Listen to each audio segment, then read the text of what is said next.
자, 말씀 능력 있게 사용하기란 주제로 말씀을 같이 보기를 원합니다. 우리 옛말에 대글을 배워서 말글로 쓴다라는 그런 말이 있습니다. 또 거꾸로 말한다면 말글로 배워서 대글로 쓴다라는 그런 말이 있는데, 이게 어떤 의미인가 하면 이런 의미입니다. 조금 배웠어도 굉장히 의미 있게 또 가치 있게 쓰는 사람이 있는가 하면, 많이 배워서 지식이 풍부하지만 그러나 가치 있게 쓰지 못하는 사람들을 가지고 이렇게 비유할 때 이 글을 이렇게 쓰는 옛말이 있습니다. 이것을요, 우리 신앙생활에도 아마 그대로 적용해 볼 수 있다고 저는 그렇게 생각합니다.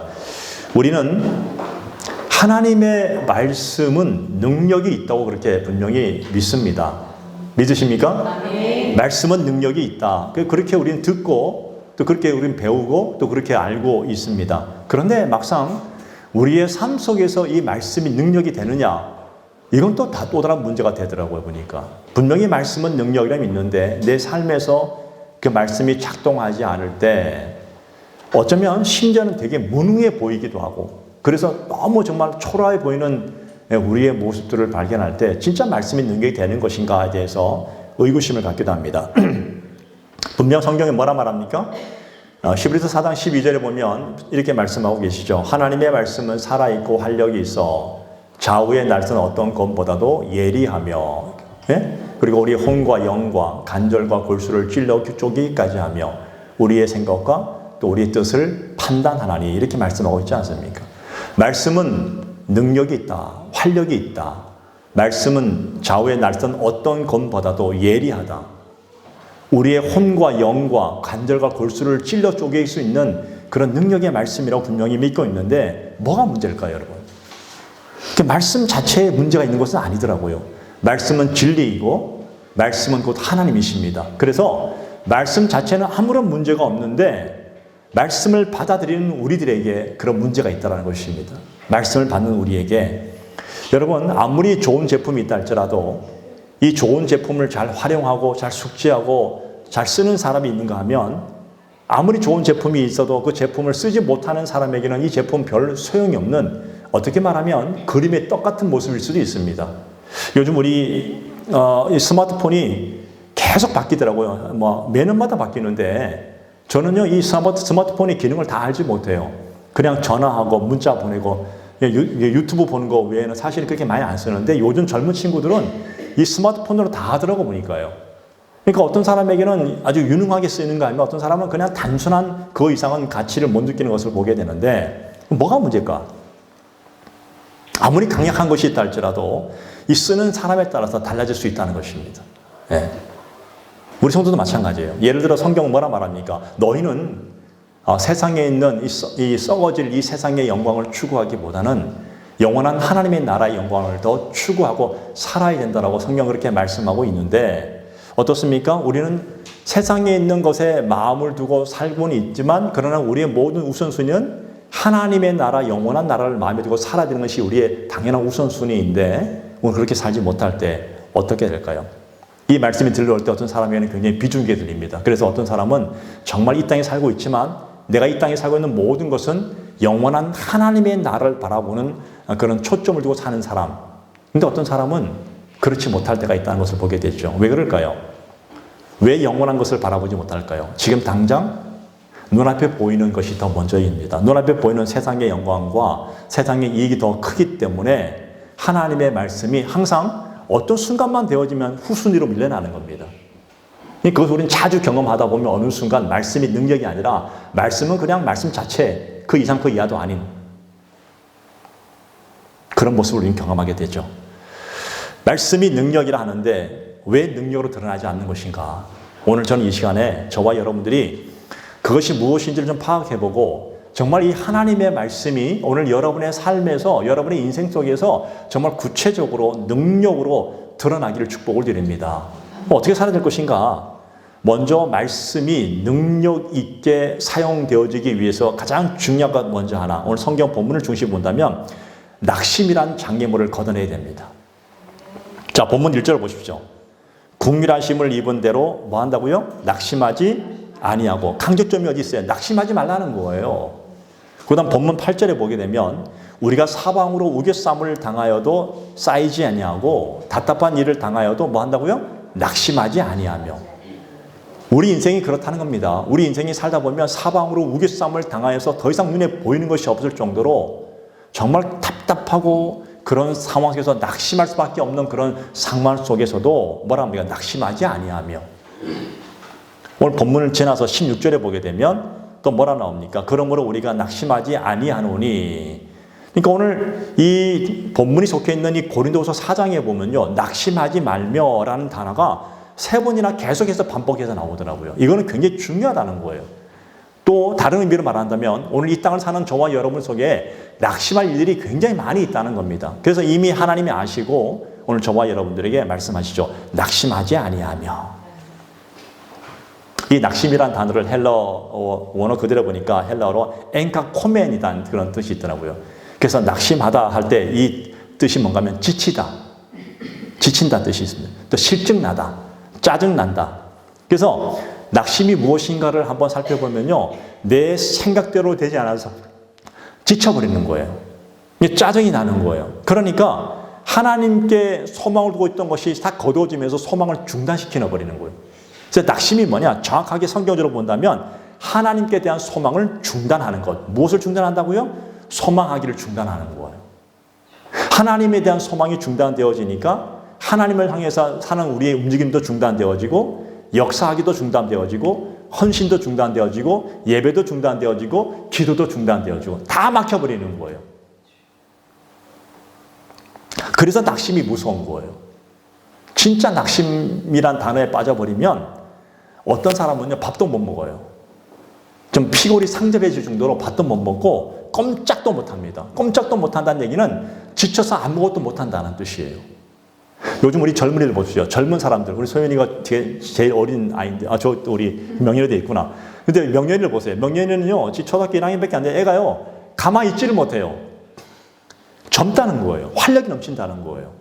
젊다는 것은 어떤 의미인가 하면 막 뛰어다니는 거예요. 이런 사람은요, 가만 놔둬도 있잖아요. 지치지 않아요. 더 나가서 밤을 새우도 있잖아요. 이런 아이들은요, 지치지 않아요. 즐거워. 왜? 활력이 있다는, 젊다는 뜻이에요. 펄펄 날아요. 펄펄 날아요. 예. 막 감기 걸려서 열이 나도 밖에 나가서 뛰어놀아요. 이게 젊은 아이들의 특징이에요.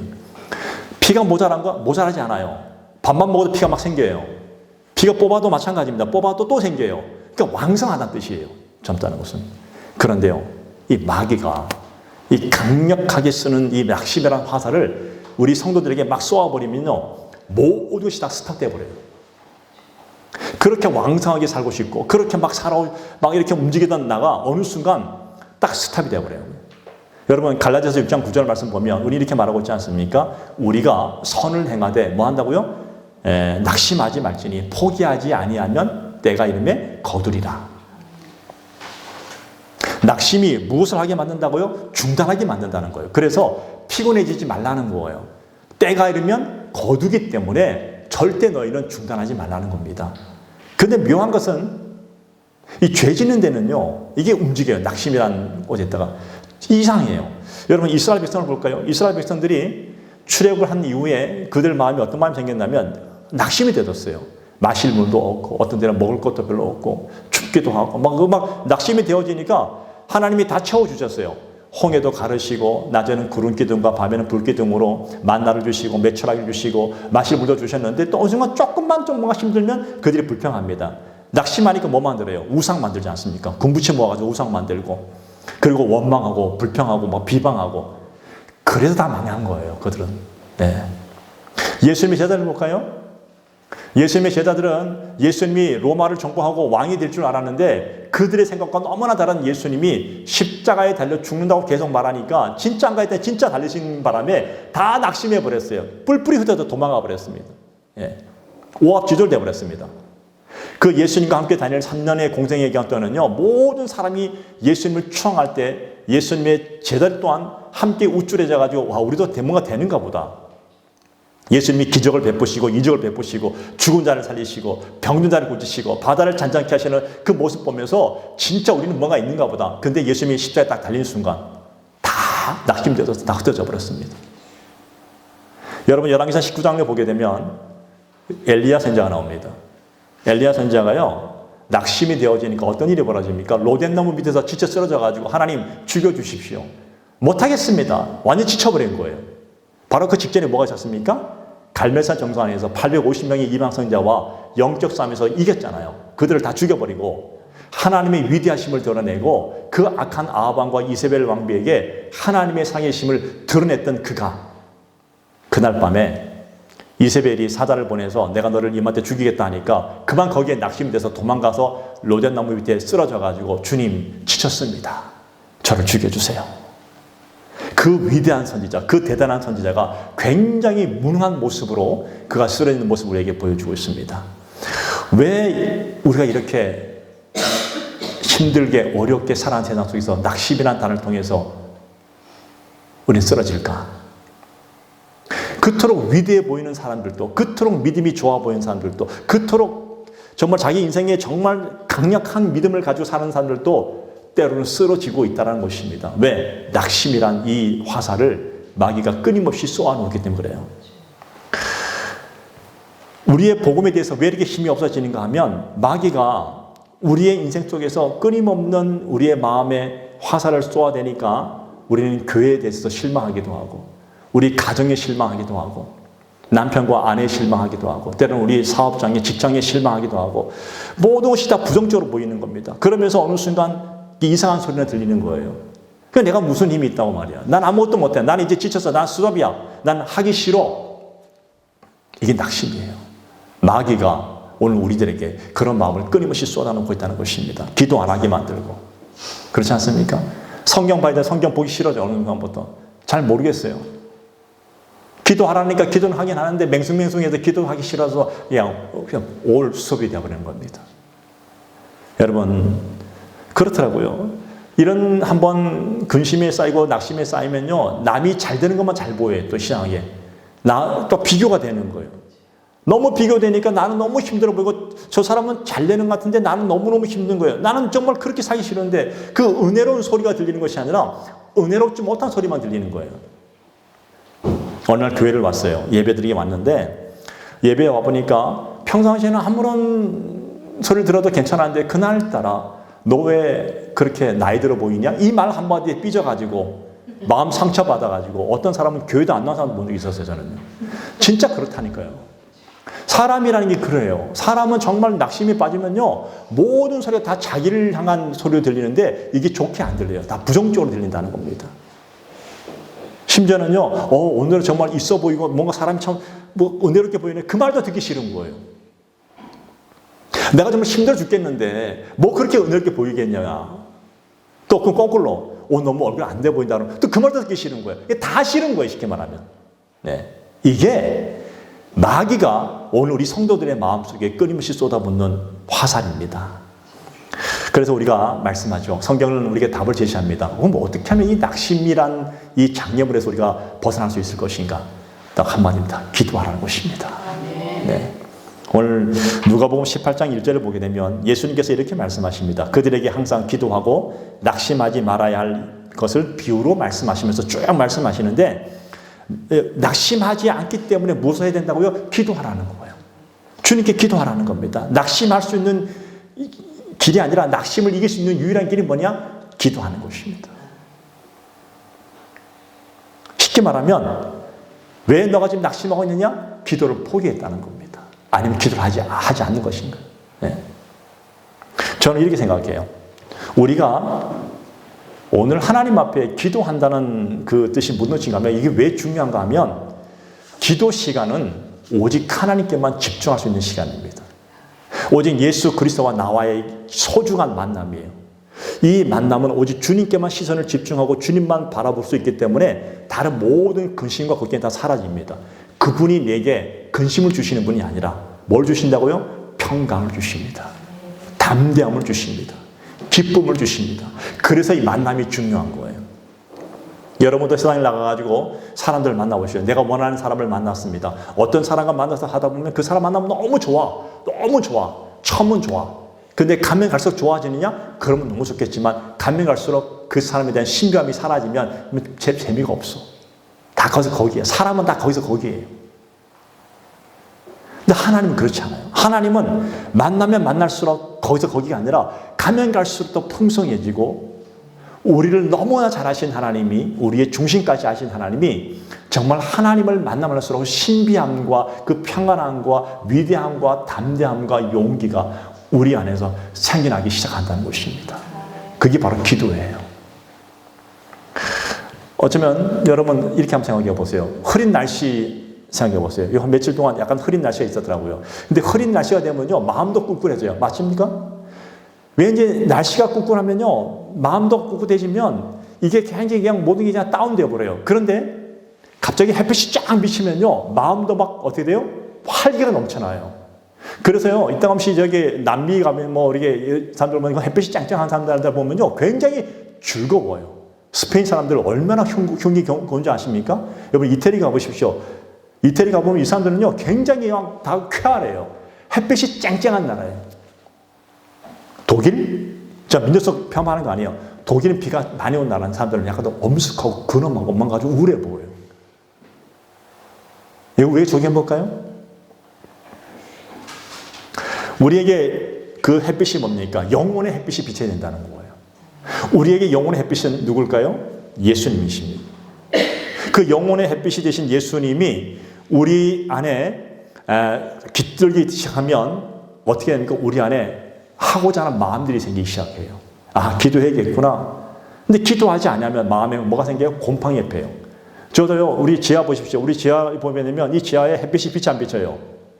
여기에 만약에 우리가 관리 안 하면 어떤 일이 벌어질까요? 곰팡이 피고 냄새 나고 장난 아닙니다, 여러분. 경험해 봤잖아요. 집도 마찬가지예요. 햇빛이 비치는 집, 남향 집하고 햇빛이 안 비치는 집하고 좀 틀려요. 관리, 영혼도 마찬가지예요. 우리가 예수 그리스도를 내가 마주하지 않고 예수를 만나지 못하면 내 영혼에 곰팡이 피기 시작합니다. 나도 모르게 피해요. 그럼 어느 순간 썩기 시작하고 냄새나고 안 좋아요. 근데 예수를 계속 만나고 그분 앞에 내 영혼을 비춰놓으면, 그분 앞에 내가 맞닥뜨리면 내 영혼에 곰팡이가 필 순간이 아예 생기지 않는다는 것입니다. 저는 여러분들이 예수를 자주 만나기를 축복을 드립니다. 아무리 깨어지고 아무리 상간신명이라 할지라도 예수님 앞에 나와 예수를 바라보는 순간 우리의 영혼이 온전한 회복을 경험할 수 있는 은혜를 경험하게 될 줄로 믿습니다. 여러분 시편 119편 50절에 보게 되면 하나님의 말씀, 이 말씀은 나의 고난 중에 위로라, 나의 위로라. 그리고 말씀이 나를 살리셨다 말씀하고 있습니다.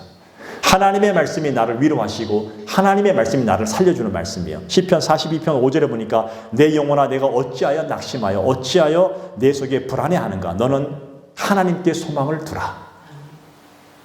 그가 나타나 도우심으로 말미암아 내가 여전히 찬송하리로다. 내 영혼이 불안한 거, 내 마음이 불안한 거예요. 그거 어떻게 하라고요? 불안해하지 말고 너의 모든 소망을 누구에 두라고요? 하나님께 두라. 그러면 하나님이 우리를 도와주신대요. 내가 하나님을 찬송한다는 얘기는 기쁘다는 것입니다.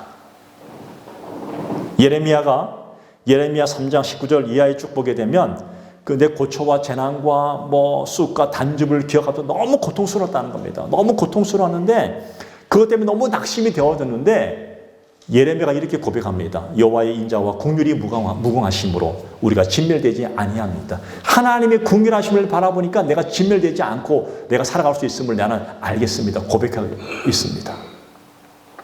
여러분, 오늘 저와 여러분들이 혹시 낙심된 일이 있다면 이 시간 영혼의 햇빛을 비추시는 우리 주님을 바라보시길 축복을 드립니다. 그리고 여러분의 영혼을 깨끗하게 정리하시길 바랍니다. 그리고 그 모든 어둠이 다 깨어져 버리고 정말로 예수님 앞에서 낙심을 깨어버리고 그리고 당당하게 말씀의 힘을 잊고 달려갈 수 있는 그런 귀한 성도가 되기를 축복을 드립니다. 두 번째는 어떻게 말씀을 능력 있게 사용할 수 있는 것인가? 두 번째는요, 죄에 대해서 정결해야 됩니다. 회개해야 됩니다. 여러분, 오늘 2절 볼까요? 본문 2절 상반절을 보니까 이에 숨은 부끄러움의 일을 버리고 속임으로 행하지 아니하며 하나님의 말씀을 혼잡하게 하지 아니하고 오직 진리를 나타내므로 하나님 앞에서 각 사람의 양심에 대하여 스스로 추천하노라. 자, 여기서 중요한 건 나옵니다. 부끄러운 일이 있습니다. 숨은 부끄러움이래요. 여러 가지 의미를 해석할 수 있습니다. 여기서 말하는 숨은 부끄러움은 위선, 외식, 인건 될 수 있지만 남들이 모르는 나만 알고 있는 부끄러움 죄들이 있습니다. 다른 사람은 절대 몰라요. 그런데 하나님은 아시잖아요. 우리의 중심을 아신 하나님. 남들에게 내놓지 못한 은밀한 부끄러운 죄들이 있습니다. 그렇죠? 그런 은밀한 부끄러움들, 그것을 뭐라고요? 버리지 않으면 어떤 일이 벌어질까요? 오늘 보니까 속임을 행하지 않으면 속이는 사람이 된다는 겁니다. 그러면 내 영혼에 말씀의 능력이 될 수가 없습니다. 하나님은 죄와 함께 동거할 수 없는 분이십니다. 죄는 어둠이잖아요. 오늘 저와 여러분의 살아가는 속에서 우리 속에 은밀하고 숨기고 싶은 부끄러운 죄들이 있다면 주님 앞에 내놓으시길 축복을 드립니다. 내가 살 수 있는 유일한 길이에요. 우리 주님은 우리에게 분명히 말씀해 주시죠. 내놓고 회개하면 주님이 다 용서해 주신다고 약속하고 있지 않습니까? 오늘 잘 보면 말씀의 능력도 있지만 이 죄의 능력도 분명히 있습니다. 여러분 보세요. 이 죄가 왜 죄를 짓냐면 이 죄가요. 죄를 지면 어떤 일이 벌어지냐면 이 죄가 너무 달콤해요. 쾌락이 있고 이 뭔가 주는 이 뭐랄까요. 향락들이 있어요. 자기 이익이 있고 자기 욕구 충족이 되는 것이 이 죄의 속성이에요. 그래서 사람들이 여기에 빠지면요. 헤어날 수가 없는 거예요. 끊임없는 여러분 보세요. 사기꾼들은 끝없이 사기칩니다. 맞아 틀려요. 거짓말 잘하는 사람들은요. 거짓말 잘하는 이 거짓말의 묘미와 쾌락을 느낀 사람은 끝없이 쾌락을 해요. 예. 벗어날 수가 없어요.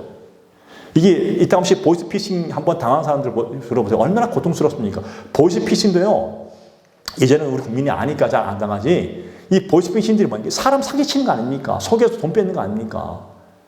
달콤하게 들어와요. 근데 한번 하고 나니까 가만히 입으로만 몇 번 떠드니까 돈이 생겨요. 그러니까 여기에 조직적으로 움직이는 것들이 얼마나 많습니까? 이런 죄는 쾌감이 있고 쾌락이 있고 이익이 있고 너무나 많은 것들이 있습니다. 오늘 제가 뭐 우리나라 정치 얘기를 잘 안 하지만 우리나라 정치 얘기해 볼까요? 정치를 보면 뭐 저만 아는 게 아니라 온 국민이 알아요. 정당이라는 것이 정당. 우리나라 국회의원의 300명 중에서 60% 이상이 다 기독교인들을 합니다. 그럼 우리나라는 벌써 뭐 차별금지법 이런 것도 나올 틈도 없어요. 나와서는 안 되는 문제들인데 나오고 있는 것이 심각한 문제라는 겁니다. 그런 거예요. 정말 하나님 말씀 앞에 서서 말씀의 능력을 경험하고 정말 국회의원들이 정치인들이 말씀의 능력을 온전히 붙잡고 살아가는 분들도 분명히 있을 것입니다. 그런데 이 정당이란 거대한 틀 안에 딱 적혀 있으면요. 다 없어지더라고요. 자기 이익 바라보고. 왜? 자기 혼자만 엉뚱한 바른 소리 하면요. 정당에서 떨려나면요. 그 사람은 정치 생명이 끝나는 사람이기 때문에 그것이 잘못된 것인 줄 알면서도 그냥 같이 목소리 내면서 같이 나가는 거예요. 온 국민이 다 알고 있는데도 보고 객관적으로 알고 있는데도 그렇게 합니다. 자기가 살아남을 수 있는 기회가 뭡니까? 죄를 짓는 걸 알면서도 그 죄 속에서 빠져나오지 못하는 것이 정치인들의 모습 아닙니까? 이건 제 말이 아니라 정치하는 분들의 얘기를 내가 들어봤기 때문에 아는 거예요. 여러분 아무리 정치든 뭐든 간에 관계없이 그것이 하나님 말씀 앞에 죄가 된다면 과감하게 회개하고 빠져나와야 됩니다. 공의가 바로 서고 말씀이 바로 설 때 이 나라는 희망이 있는 거 아닙니까? 그래서 우리는 두 가지 메시지가 있습니다. 첫째는 하나님이 주시는 메시지와 죄가 주는 메시지가 있어요. 근데 말씀이 왜 무너지냐? 죄의 심각성을 모르고 뭐 되겠지 하는 그런 그냥 어설픈 마음으로 죄를 받아들이는 순간 죄가 점점 우리의 마음을 삼키고 내 인생을 삼켜버리는 순간 빠져나올 수 없는 구렁텅이에서 헤매는 우리의 모습을 보게 되더라는 것이죠. 내 삶에 보십시오. 어느 순간 눈물을 잃어버렸습니다. 어느 순간 내 마음에 감동이 사라졌습니다. 찬송 한 주말 불어도 막 감동이 되어 눈물 흘려지고 예배만 들어도 막 눈물이 막 펑펑 쏟아지고 아니 앉기만 해도 성전에 와서 앉기만 해도 눈물이 펑펑 쏟는 그때가 있었는데 어느 순간 싹 사라져 버렸습니다. 내 마음에 뭐가요? 죄의 곰팡이가 들어왔습니다. 냉랭해집니다. 아무런 감정도 없습니다. 무덤덤해집니다. 여기는요, 그 누구도 예외가 없습니다. 주님과 하나님의 말씀과 멀어지는 순간 우리는 어느 순간 죄짓고 그 감동에서 우리는 벗어나는 우리의 모습을 발견하게 되더라는 것입니다. 신경질이 납니다. 어떤 때는 왜 굳이 내가 말이야 하나님을 믿냐고 내가 왜 굳이 교회를 가야 되냐고 내가 막 그럽니다. 말씀을 들어도 기도를 해도 감동이 없습니다. 그럴 때 여러분 깨어날 수 있는 방법이 뭔지 아십니까? 회개하는 것입니다. 진짜 하나님 앞에 내 자신을 드러내놓고 적나라하게 드러내놓고 하나님 무엇이 잘못된지를 그분이 다 보여주실 것입니다. 회개하는 거예요. 그러면 다시 시작할 수 있습니다. 여러분, 이사야 1장 18절에 보면 이렇게 말씀하시죠. 오라, 우리가 서로 변론하자. 이 변론하다는 뜻이 뭐냐면 한번 너의 죄를 한번 들춰내보라는 거예요. 회개하라는 뜻이에요. 너희 죄가 주홍 같을지라도 눈과 같이 휘어질 것이요, 너의 죄가 진홍같이 붉을지라도 양털같이 되리라. 우리가 주님 앞에 나와서 우리의 모든 부끄러운 죄들, 모든 것들을 깨끗하게 다 드러내면 주께서 아주 하얀 털처럼 눈처럼 희게 용서해 주시겠다 말씀하십니다. 히브리서 8장 12절에 보니까 우리의 죄를 다시는 기억하지 아니하시다고 말씀하십니다. 우리는 그래요. 사람들은 그래요. 사람들은요, 어떤 사람이 내게 잘못하잖아요. 그럼 난 용서해. 근데 깨끗하게 잊어버릴 수 있어요? 없어요? 잘 안 잊어버려요. 그 사람 보면 또 그래, 쟤는 옛날에 그런 죄를 저질렀지, 내가 용서했지, 계속 생각나요. 근데 하나님은 정말 위대하신 분입니다. 우리가 죄를 회개하면 하나님은 그 죄를 다 잊어버리세요. 기억도 안 해요. 아멘. 그래서 회개하라는 거예요. 목사님, 제가요 반복해서 짓는 죄가 있어가지고 더 이상 하나님 앞에 볼 낯이 없어요. 아니요, 회개하면 하나님 잊어버려요. 처음부터 다시 계속 처음이에요. 처음. 사람은 처음이 될 수 없어요. 너 벌써 한 번, 두 번, 세 번, 막 7번 똑같은 나한테 또 죄를 내네? 넌 구제불능이야. 하나님 그렇지 않았어요. 회개하면 깨끗하게 용서해 주시고 다시 처음이에요. 그게 회개의 능력입니다. 눈과 같이 휘어질 것이요. 혹시 여러분 가운데 반복적으로 짓는 죄를 가지고 또 부끄럽지 못한 그런 죄를 가지고 있다면 주님 앞에 회개하시기 바랍니다. 주님이 깨끗하게 씻어 주실 줄로 믿습니다.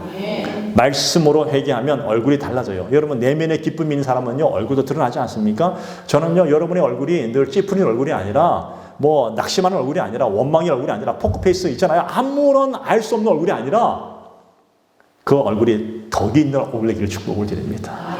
남들이 보기에도 은혜스러운 얼굴 되기 바랍니다. 그렇잖아요. 여러분, 기쁜 사람은요 항상 마음이 드러날 수밖에 없잖아요. 그런데 근심 있는 사람은요 근심이 드러날 수밖에 없어요. 여러분의 얼굴에 책임지시기 바랍니다.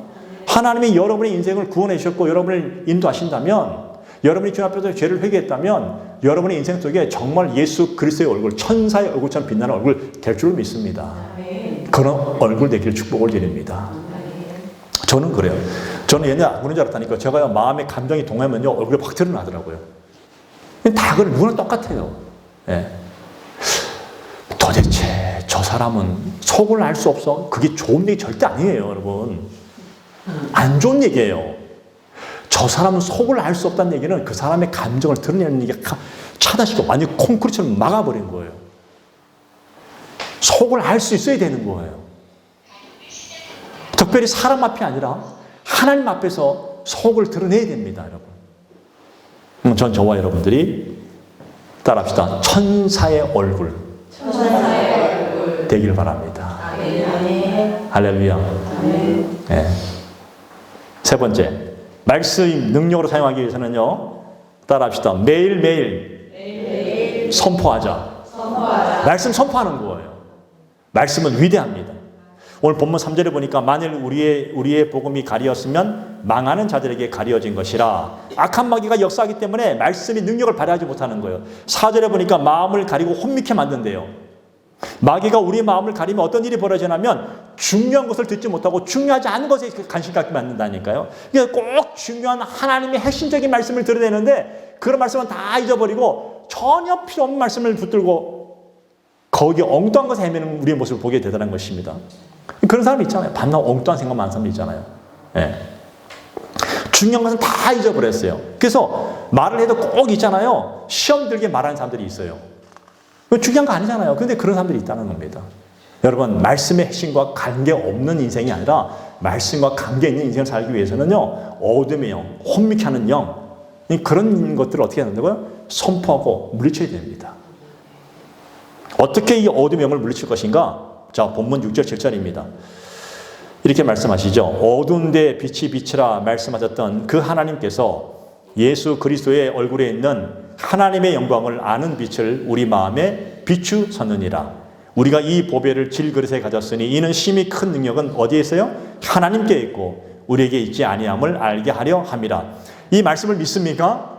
정말 여러분 중요한 게 뭐냐면 이 보배는 누구십니까? 예수 그리스도잖아요. 그런데 보세요. 이 힘이 큰 능력은 우리에게 있지 않고 어디에 있다고요? 하나님께 있다고 말합니다. 여러분 큰 능력은 하나님께 있어요. 그럼 우리는 예수 그리스도의 이름으로 외치는 거예요. 능력은 나에게 없고 누구한테 있다고요? 하나님께 있다는 거예요.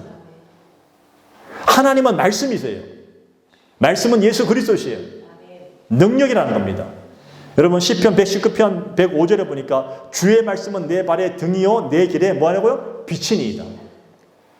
여러분의 인생 속에 캄캄하고 어두우십니까? 말씀이 딱 들어오는 순간 내 발의 등이 되어지고 빛이 되어지니까 그 말씀이 내 인생을 인도하게 됩니다. 잠언 30장 5절에 보니까 하나님의 말씀은 다 순전하여 하나님은 그를 의지하는 자의 뭐가 된다고? 방패가 되신다 했습니다. 세상에 아무리 좋은 것이 나를 막는다 할지라도 막을 수가 없지만 하나님의 말씀이 나를 막아주신다고 말합니다. 시편 18편 30절에 보니까 여호와의 말씀은 순수하니 그가 자기에게 피하는 모든 자의 방패시로다. 방패래요. 사무엘하 22장 31절에 보니까 똑같은 말씀합니다. 여호와의 말씀은 진실하니 그는 자기에게 피하는 모든 자에게 방패시로다. 예레미야 15장 16절에 보니까 주의 말씀은 내게 기쁨과 내 마음의 즐거움이오니 선포하는 거예요. 시편 33편 4절에 보니까 여호와의 말씀은 정직하며 그가 행하는 일은 다 진실하시도다. 제가 이 말씀을 한번 쭉 찾아보면서요. 말씀을 정리해 봤어요. 아, 하나님의 말씀 내게 빛이시구나. 두 번째, 말씀 내게 방패시구나. 말씀은 내게 뭘 준다고? 기쁨과 즐거움을 주는구나. 그분은 능력을 행하시는 분이시구나. 선포하라는 겁니다, 여러분. 아침마다 나가지고 주의 말씀은 내게 방패이십니다. 주님은 내게 빛이십니다. 그분은 내게 즐거움을 주십니다. 내게 기쁨이 되어주십니다. 뭐가? 말씀이. 매일 아침마다. 여러분 아침 일어나자마자 엉뚱한 짓 하지 마시고 딴 거 막 하지 마시고 말씀 묵상하시면서 선포하시기 바랍니다. 오늘도 하나님의 말씀이 나를 기뻐함을 줄 믿습니다. 주의 말씀이 내게 즐거움을 주실 줄로 믿습니다. 그분의 말씀이 내게 방패가 되어줄 줄 믿습니다. 이게 능력이라는 거예요. 말씀 능력으로 사용하기 위해서는 말씀을 선포하는 거예요. 선포하면 우리 인생은 능력 있는 삶을 살게 될 줄로 믿습니다. 여러분 우리는 말한 대로 사는 존재들이에요. 정말 더 중요한 게 있어요. 주님은 말씀하는 대로 고백하는 대로 우리를 인도하시는 하나님이십니다. 나를 괴롭게 하고 나를 낙심케 하고 나를 혼미케 하는 악한 영들은 떠나갈지어다. 예수 그리스도 이름으로 떠나갈지어다. 그리고 그 말씀이 나를 막아주시는 거예요. 모든 세상 것들로부터. 혹시 여러분의 마음속에 기쁨이 없으십니까? 여러분 세상에 잠깐 즐거움을 주는 기쁨들은 금방 사라지는 진정한 기쁨이 아니에요. 하나님의 말씀이 여러분의 인생에 진정한 기쁨을 주실 줄로 믿습니다. 즐거움을 주실 줄로 믿습니다. 그분은 정직하시고 진실하시고 그분은 그대로 행하시는 분이십니다. 오늘 이 한 주 동안도 이 하나님의 말씀을 선포하시면서 살아가기를 축복을 드립니다. 여러분이 아침 일어날 때, 직장 생활할 때, 여러분 사업할 때 누구를 만나든 간에 마음으로 선포하십시오. 주님, 제 일에 너무나 지금 위대한 일이, 위급한 일이 있습니다. 사방에서 나를 공격하고 있는데 주님, 당신의 말씀이 내게 방패인 줄 믿습니다. 선포하고 나가십시오. 악한 영들이 물러갈 줄 믿습니다. 하나님이 그렇게 여러분의 인생을 움직여 가실 것을 믿으시고 이 한 주 동안도 승리하기를 축복을 드립니다. 기도하겠습니다.